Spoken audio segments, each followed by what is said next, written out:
Hi, we're back with factoring trinomials part 2. So first thing we're going to do always is look for a GCF. So looking for a GCF, I'm looking here 6, 13, and 5. Those don't have any factors in common, so I'm not going to take anything out. So the first thing I'm going to do is put A and C in the box. So I know that the x squared term in my box always goes in the center here. But I know that negative 5 always goes in the last box. And I remember that this box and this box usually add up to give me the 13. So I'm going to try to figure out what those numbers are. The way that I'm going to figure that out is I'm going to do 6 times negative 5. I'm going to put that on top. That's A times C. This is my multiply number. And then my bottom number, my B, is always going to go on bottom, 13.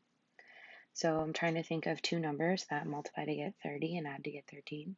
So I'm thinking for 31 times 30, 2 times 15, 3 times 10. So I say, 3 times 10. So 3 times 10. But I know that they have to equal negative 30. So if I put negative 3 here, that's not going to give me 13.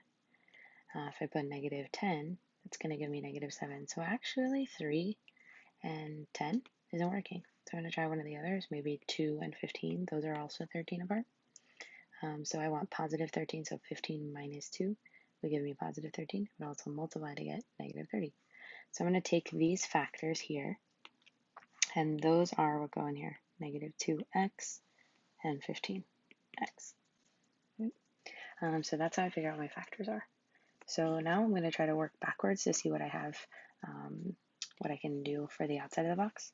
So I'm going to look at these two here. I'm going to see what they have in common. What they have in common is 2x, right? That's what I can take out like a GCF with those two. If I know that that's 2x, then what do I have to put here to make 6x squared? It would be 3x, because 2x times 3x is 6x squared. So I'm thinking about what would have to go here. Well, if 3x times what gives me 15 would be 5. And then I need to know what's going to go here. So I would put 2x times something gives me negative 2x, that'd be negative 1. I can also see that 5 times negative 1 is negative 5. So I can see that those are perfect. So this would be my first and my second term. So I have 3x minus 1 and 2x plus 5. Those would be my factors for this one here. The reason I can't just like pop these into the normal like this, how we've been doing it, x plus 15, is because x times x, or if we're putting it in the box, x minus 2, x plus 15, I'm going to get x squared here. I'm never going to get the 6x squared that I need there. So that's why that part doesn't work. Let's try another, because these can be kind of tricky. So first things first, I fill as much of the box as I can, 15x squared, the first one and the last one, plus 1, or just 1. And then I know that these, negative 8, is going in here and in there. So I know that I'm going to multiply 15 times 1, it's going to give me 15, that's my multiply number, and then negative 8 is my b, so negative 8, that's my add number.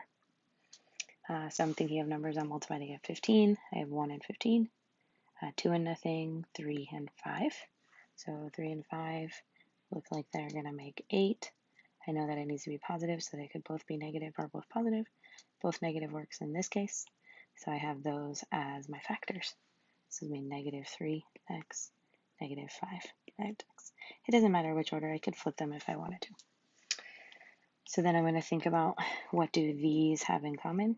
Well, what they have in common is 3 x's, which means what do I have to put here? I have to put 5x there, because 3 times 5 is 15. 3x times negative 1 would give me negative 3x. And then I also need a negative 1 here. Negative 1 times negative 1 gives me positive 1. So I have my first factor and my second factor. So I have 3x minus 1 times 5x minus 1. Those are my factors. In order to go back here, I can double check, just checking 3x times 5x gives me that 15x squared, and the negative 1 times negative 1 gives me that 1 there. So that's kind of how I can check really quickly. Cool. All right, let's do one more. This one here. So take a moment to try this one on your own, then you can press play. Watch this one. So I'm going to put this one first thing, 8x squared, and the last thing, positive 3. I'm going to multiply these together. 8 times 3 is 24. It's my multiply number. My add number is always b on bottom, negative 14.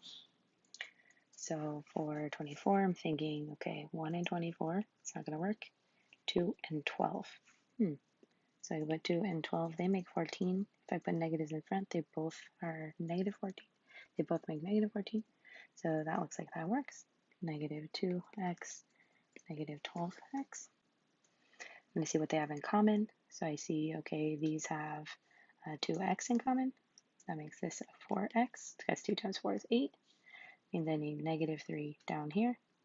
Means I need a negative 1 up there. So I would have 2x minus 3 times 4x minus 1. I can see 2 times 4 is 8, and negative 3 times negative 1 is positive 3. So that's pretty much it on that one, guys. You have a little bit more practice on the backside, so go ahead and try those. I would really encourage you to try to write the steps in your own words. I think that will help you to think about what they are. Cool. Talk to you guys soon. Ask questions.